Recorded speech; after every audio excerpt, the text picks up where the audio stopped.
Um garoto está dormindo quando percebe que está sendo levado para algum lugar. Fala pessoal, Carol na área, trazendo mais um vídeo aqui no canal. Todas as semanas eu trago esse tipo de conteúdo aqui para vocês, casos criminais resolvidos, que ainda são um mistério.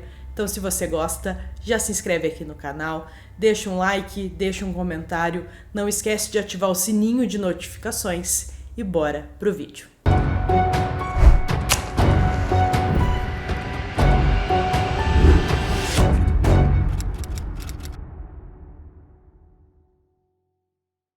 Em 1995, a família Phillips se mudou para Baraboo, localizada em Wisconsin.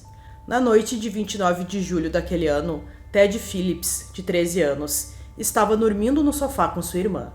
Naquele dia, ele e seus irmãos e pais saíram para jantar e, quando chegaram, os dois irmãos ficaram deitados na sala conversando e pegaram no sono. A porta da frente estava destrancada, pois o bairro era considerado mais seguro do que a maioria, e não havia motivos para suspeitar que alguém tentaria entrar, já que isso não acontecia no local. Em algum momento da noite, Ted sentiu que alguém o levantou do sofá. Ele acreditou que fosse seu pai e que ele o estaria levando para a cama, pois isso acontecia com frequência. Mas essa noite foi diferente. Um pouco depois, ele sentiu a brisa fresca da noite passar pelo seu corpo e ele abriu os olhos e viu que estava do lado de fora da casa do vizinho.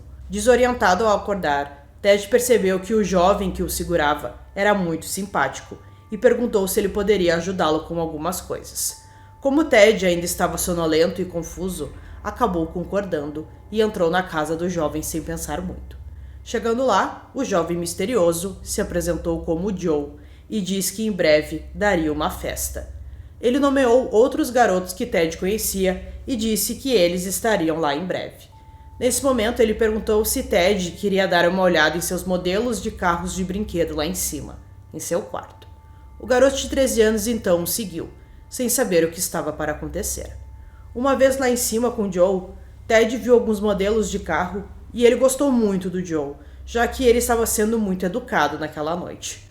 Os dois então sentaram-se juntos na cama dele, mas rapidamente o jovem divertido se tornou alguém assustador. Joe empurrou Ted para a cama e o garoto tentou revidar, dando chutes, o mais forte que conseguia. Mas infelizmente Joe era muito mais forte do que ele. Joseph agarrou o pé direito de Ted e o torceu, quebrando instantaneamente. Em algum momento Ted até mesmo tentou fugir, mesmo estando com seu tornozelo quebrado. Quando Joe estava distraído, Ted pulou da cama e desceu as escadas o mais rápido que pôde. Ted conseguiu até chegar à cozinha, mas Joe o alcançou e o estrangulou e o arrastou para a sala. Joseph então intensificou seu plano, quebrando o fêmur e o osso do quadril de Ted. Incapaz de suportar a dor, Ted não resistiu e desmaiou. Quando ele acordou, algum tempo depois, Joseph estava sentado calmamente ao seu lado. Essa seria uma tática que ele empregaria frequentemente durante as próximas horas. Depois de torturar Ted, ele o tratava com cuidado e agia de maneira amigável e carinhosa, antes de retornar à tortura. Durante esses períodos em que estava calmo, Joseph disse como se sentia. Até mesmo explicou ao Ted que ele sempre teve um fascínio por ossos e pelo som deles quebrando. Ele também confessou a Ted que havia matado outros 2 meninos, incluindo Christian Steiner. Durante um período, a cidade de Baraboo foi assombrada pelo desaparecimento de Christian Steiner, de 14 anos.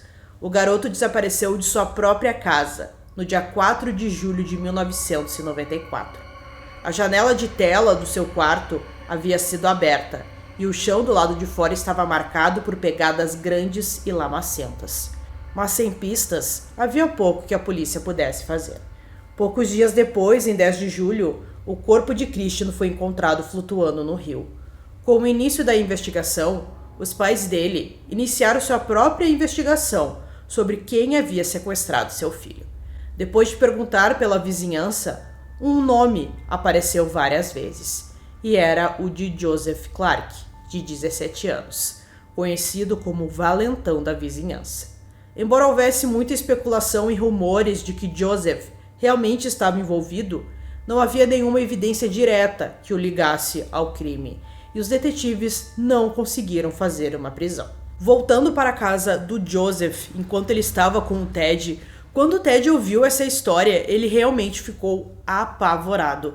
Ele falou ao Joe que se ele deixasse ele embora, ele não contaria aquilo para ninguém, inventaria alguma história, enfim. Mas é claro que o Joe não permitiu isso, não permitiu que o garoto fosse embora. Em vez disso, ele continuou o ciclo de tortura, revelando cada vez mais detalhes sobre seus crimes anteriores, deixando Ted cada vez mais desesperado. Para cuidar dos ferimentos do garoto de 13 anos, ele colocava meias grossas sobre os membros quebrados de Ted. Joseph também tinha um par de cintas que ele colocava em suas pernas, nas quais amarrava em Ted, permitindo-lhe andar pela casa. Depois de darem uma volta pela casa, Joe mostrou seu lado monstruoso mais uma vez e pisou nos membros quebrados do garoto.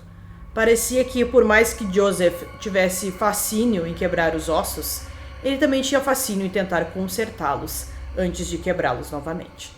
Ted sabia que, para ganhar algum tempo, precisaria tentar fazer uma amizade com ele. Um dia inteiro já tinha passado desde que ele foi sequestrado, e no segundo dia de cativeiro, Joseph disse a Ted que iria sair. Na cozinha, Ted ouviu Joseph conversando com alguém.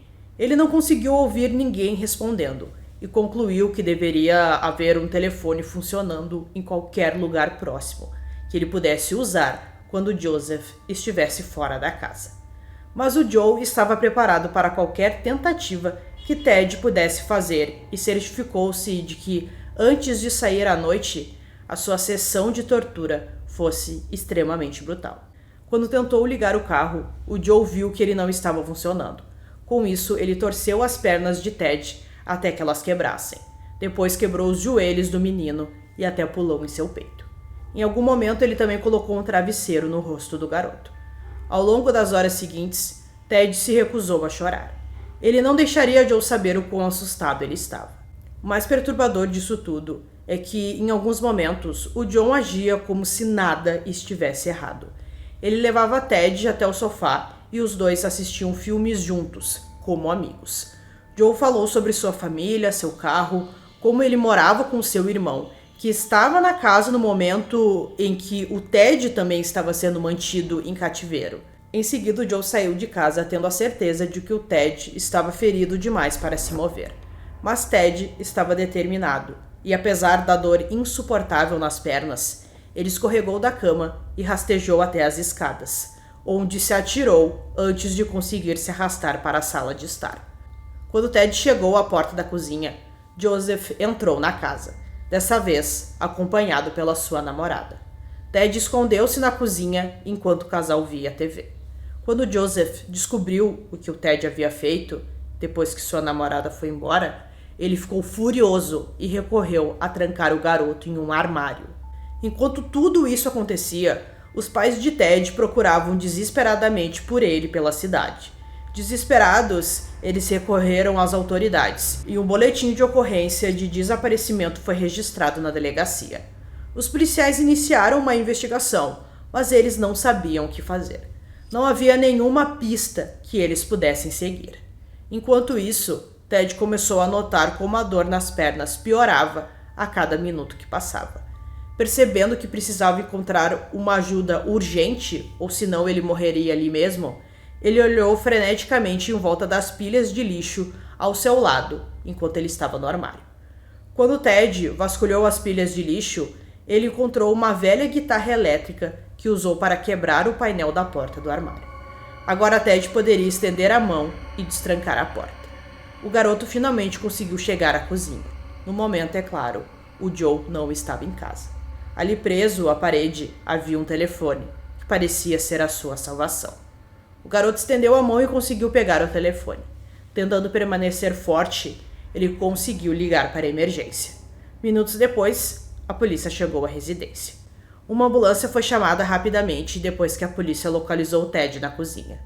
A caminho do hospital, ele foi informado de que tinha hemorragias internas graves devido aos seus ossos partidos e fraturas muito graves, e que se ele tivesse passado mais umas 2 horas sem assistência, teria morrido.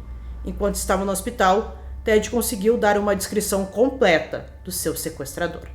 Poucas horas depois, a polícia prendeu Joseph Clark em um bar. Com as informações adicionais fornecidas por Ted, a polícia reabriu o caso da morte de Christian Steiner, exumando seu corpo para verificar se suas pernas estavam quebradas. Os exames revelaram que Christian tinha quase as mesmas fraturas que Ted, então o caso dos dois garotos era muito parecido. Quando procuravam por provas na casa de Joe, a polícia encontrou evidências sugerindo que ele pretendia capturar e atormentar mais garotos. Demorou 1 ano para que Joseph fosse a julgamento, mas uma vez iniciado o processo, Ted corajosamente tomou posição, testemunhando a tortura que sofreu nas mãos de Joseph e detalhando sua confissão do assassinato de Christian Steiner. Joseph optou pela alegação de insanidade e, enquanto estava sob juramento, Joseph disse ao júri que não se lembrava de nada do que ele tinha feito e respondeu que Ted havia quebrado os seus próprios ossos. Um garoto que esteve com o Joe na detenção juvenil também testemunhou que ele se gabou de ter assassinado o menino e pendurado o corpo dele em uma árvore. Mas a polícia nunca conseguiu vincular o Joe a um segundo assassinato. A equipe de defesa dele não estava preparada para as provas que a acusação iria apresentar, como um de seus cadernos escolares, que revelou os desejos bizarros do adolescente. No caderno havia algumas folhas ali de papel com alguns títulos, e cada título havia uma lista de possíveis vítimas.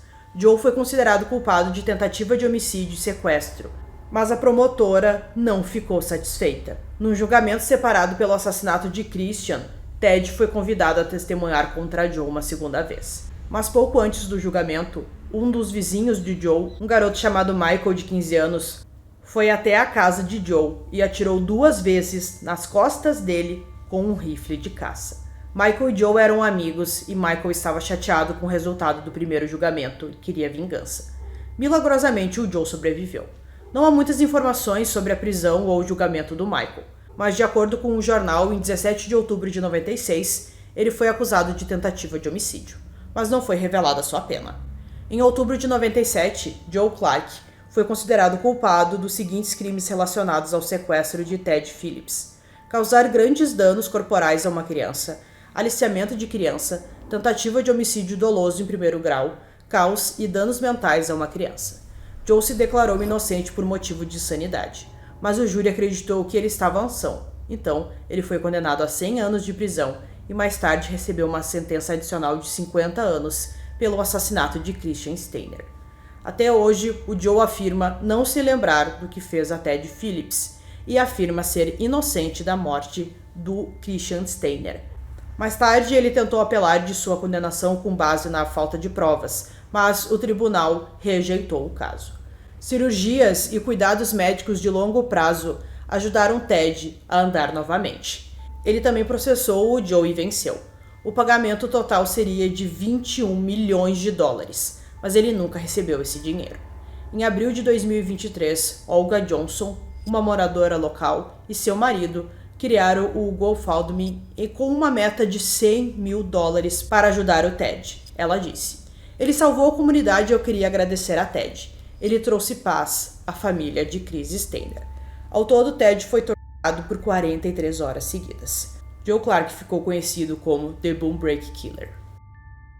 Então, pessoal, concluindo esse caso aqui para vocês, a gente viu que o Ted foi muito forte. Ele tinha apenas 13 anos, mas mesmo assim ele suportou toda aquela tortura, toda aquela dor e conseguiu encontrar um telefone ali, mesmo com as pernas quebradas. Então, foi realmente incrível tudo que esse garoto fez naquele dia, e ele também ajudou, num caso que estava sem solução, que foi o do Christian Steiner. Então, espero que vocês tenham gostado desse vídeo. Esse foi mais um vídeo aqui no canal Durmam Bem, e até o próximo.